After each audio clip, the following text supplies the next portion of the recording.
Welcome to the deep dive. Today, we're plunging into the intriguing realm of odontomas. That's right. We'll be investigating these fascinating oral masses that really offer a glimpse into the complexities of how tissues develop. Oral masses, yeah. They sound a bit mysterious, but when you look closer, they uncover something pretty remarkable about how bodies form, don't they? Hmm.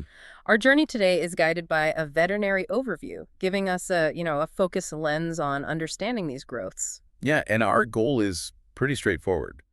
Let's unravel what odontomas are, the different forms they take, the methods used to identify them, and of course, the strategies for treatment. Okay, let's kick things off with something pretty captivating. These odontomas originate from the exact same tissues that give rise to our teeth. Right. But here's where it gets really interesting. Instead of like the orderly creation of normal teeth, these tissues can develop into anything from a chaotic mess of dental material to actual tiny and often kind of misshapen teeth. Yeah, it really makes you think about the precision involved in typical tooth formation. Exactly. What's fascinating here is just that how a seemingly small disruption in that developmental process can lead to such varied and, well, unusual outcomes. It really underscores the delicate balance required for normal tissue organization. Absolutely. So let's dive into the fundamental question. What exactly is an odontoma? Okay, essentially, an odontoma is an oral mass that arises from odontogenic tissues. Those are the epithelial and mesenchymal tissues responsible for the whole process of tooth formation. And our source mentions something about hamartomas in relation to these. What's that about? Ah, yes. The overview clarifies that complex and compound odontomas are considered hamartomas. Think of a hamartoma as a benign, localized overgrowth of mature cells and tissues that are normally present there, but they grow and are organized in a really jumbled way. So not a true tumor. Well, it's not a true neoplasm in the sense of uncontrolled independent growth. It's more like a structural anomaly that happens during development. Okay, so it's like all the right building blocks are there, but the assembly instructions got mixed up. Exactly. And understanding this hamartoma idea helps us categorize the three main types. Let's start with the ameloblastic fibroodontoma, or AFO. Quite a technical term. It is, yeah. Key characteristics of an AFO included being a radiolucent mass, meaning it appears dark on an X-ray because it doesn't absorb radiation as much as, say, bone or enamel. Right. It's often associated with bone breakdown, osteolysis, and contains varying amounts of internal mineralization, which would show up lighter on the radiograph. So on an X-ray, we might see a darker area for the mass, maybe with some lighter speckles inside it, and it might look like the bone around it is being sort of dissolved. So that's a good way to picture it. Radiographically, AFOs often present as single or multiple irregular expanding lesions made up of dental components. Uh-huh. And the overview also points out they're often associated with impacted teeth, teeth that are, stuck and can't erupt properly. Okay, and here's a really critical point our source makes. While the other types are hamartomas, the AFO is actually classified by the World Health Organization as a benign neoplasm. What's the Mhm. practical difference there for us?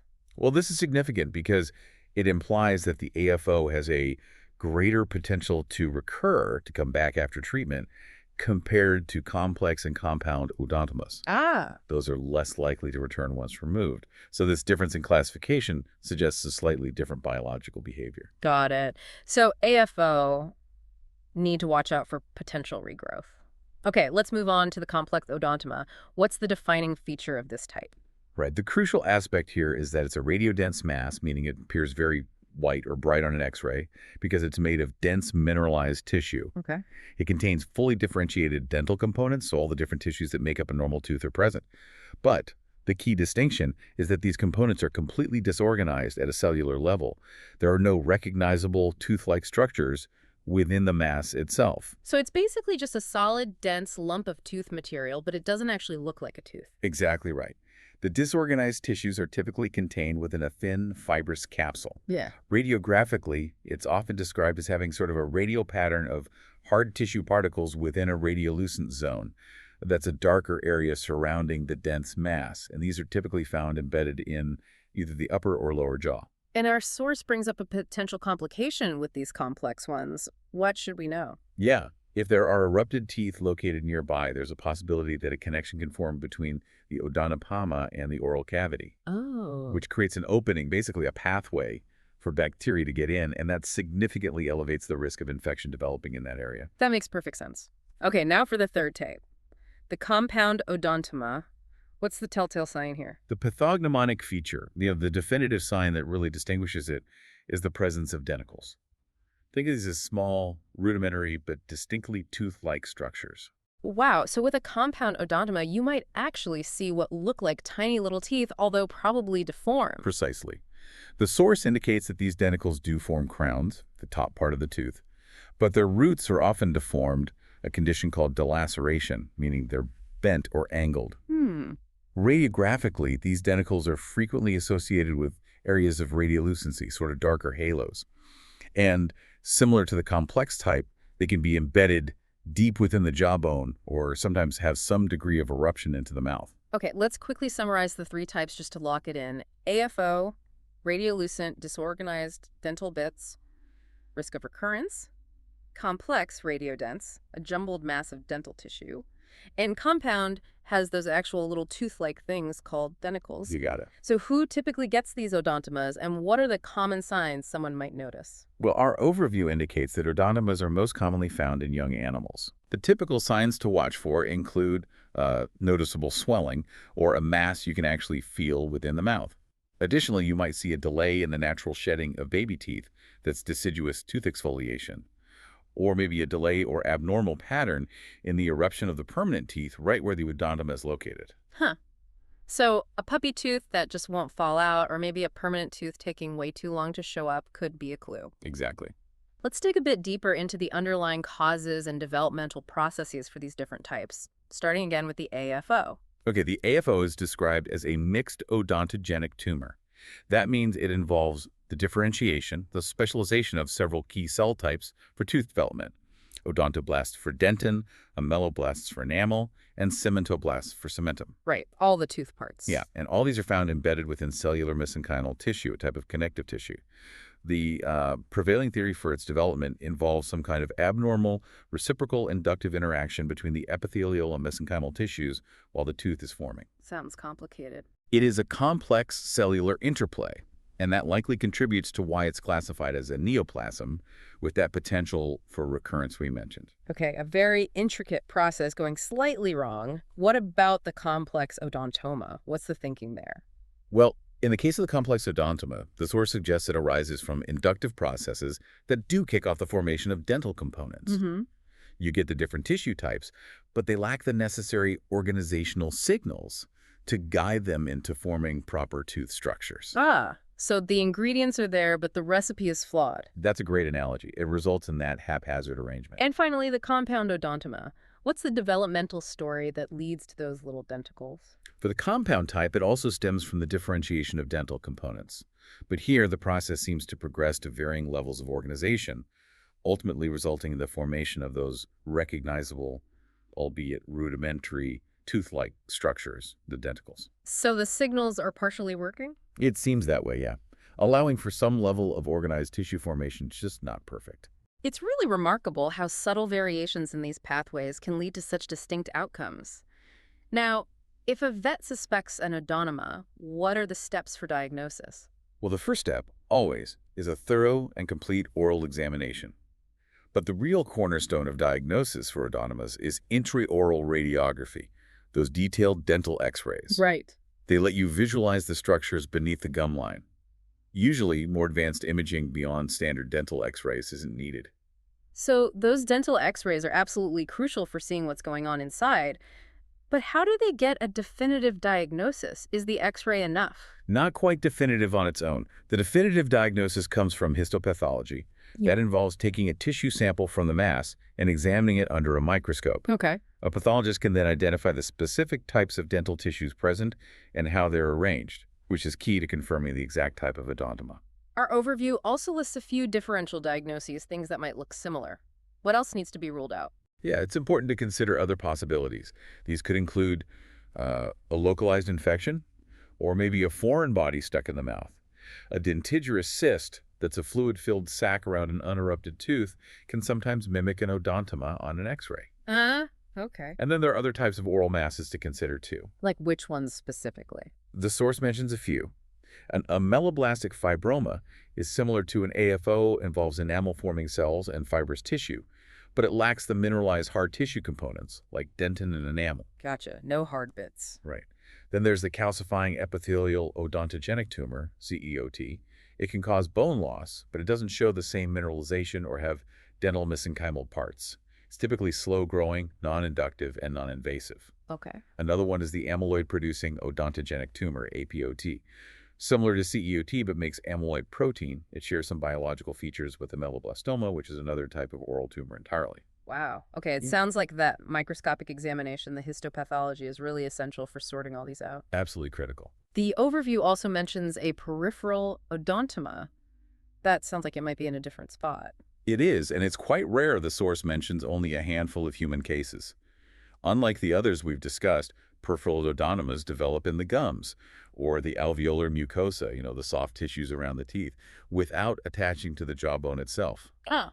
They're often associated with impacted or retained teeth and are described as looking similar structurally to an erupted odontoma. So, like an odontoma growing outwards into the gum instead of inside the bone. Interesting. What about routine blood work? Any clues there?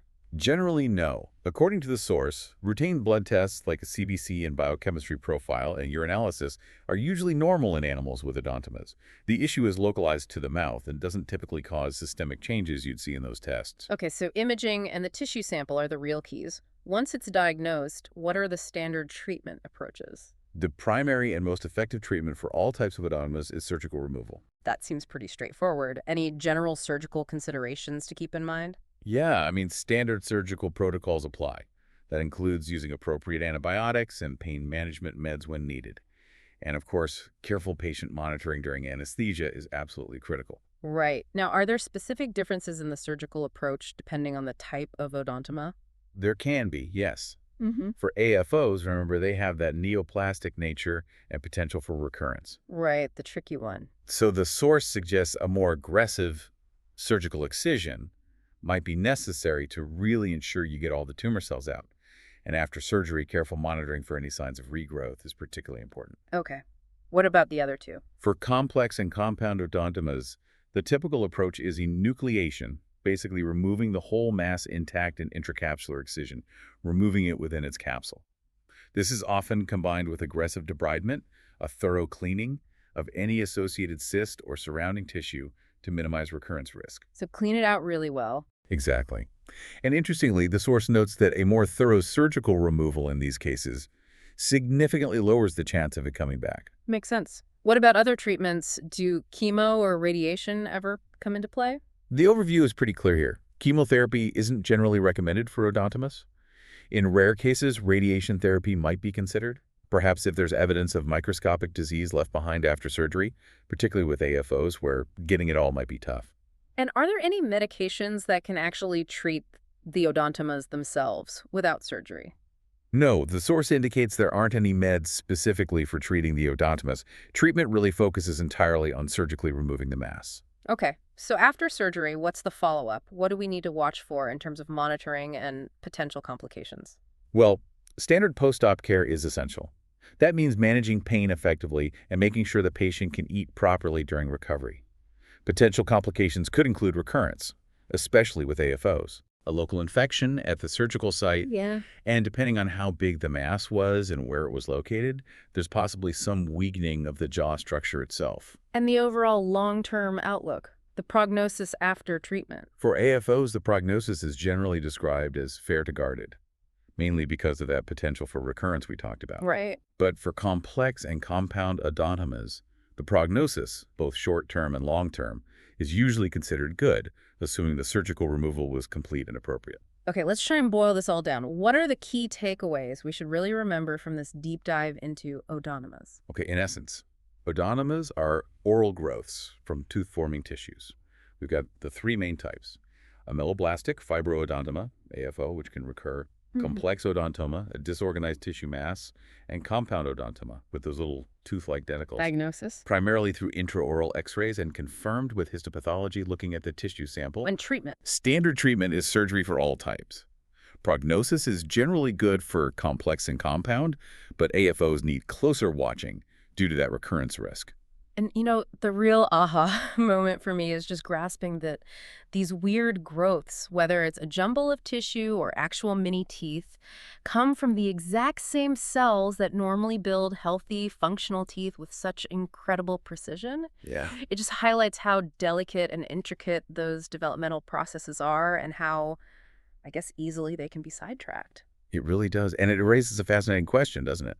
Given how complex tooth formation is, what other unexpected things might potentially arise from these same basic cell origins in the body? Hmm. And maybe even more broadly, what could understanding odontosis teach us about these larger developmental pathways and what regulates them? Not just in the mouth, but maybe in other tissues too. It certainly gives you something to think about.